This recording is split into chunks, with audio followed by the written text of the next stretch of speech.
Les JO peuvent rapporter gros à ceux qui ont misé gros, ceux qui ont suffisamment déboursé pour entrer dans le club très fermé des sponsors officiels. Dans le parc olympique, les cartes Visa sont les seules autorisées et McDonald's souffre peu de la concurrence. Pour les autres sponsors, la marge de manœuvre est limitée. Pendant les Jeux, pas question d'utiliser les athlètes qu'ils soutiennent pour promouvoir leur marque. C'est ce que dit la règle 40 de la charte olympique, une règle qui suscite la colère de certains sportifs.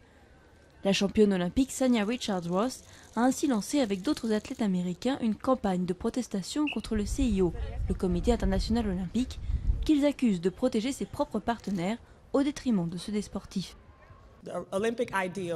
L'idéal olympique et la réalité olympique sont deux choses différentes.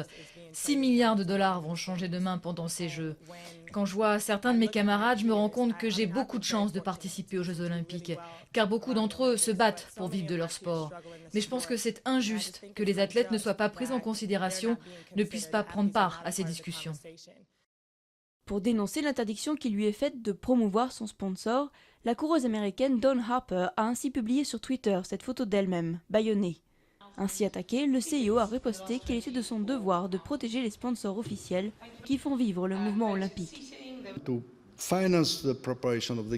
financer la préparation des Jeux, l'argent ne tombe pas du ciel. Quand on organise un événement de cette taille, les gens qui financent ont besoin d'être protégés, sinon demain, ils arrêteront d'aider. Le comité d'organisation des JO de Londres a aussi conclu des partenariats avec une quarantaine de sociétés, dont Adidas, EDF et British Airways, pour près de 900 millions d'euros. Dans son club jouxtant le parc olympique, Adidas reçoit ainsi les stars de l'athlétisme, s'assurant de belles retombées médiatiques. Même chose pour Procter & Gamble, qui a pu s'approprier Michael Phelps lorsqu'il a battu le record de médailles olympiques. En revanche, Speedo, qui n'est pas sponsor officiel, n'a pas pu faire venir le nageur américain lors de ses opérations promotionnelles. C'est frustrant quand vous soutenez des athlètes pendant toute leur carrière et que vous ne pouvez pas vous associer à eux quand ils sont au sommet de leur carrière pro. Nous travaillons avec Michael Phelps depuis qu'il a 14 ans, mais nous sommes très limités sur ce que nous pouvons faire avec Michael pendant les Jeux. C'est la règle. Autre grand perdant de ces Jeux, l'équipementier Puma.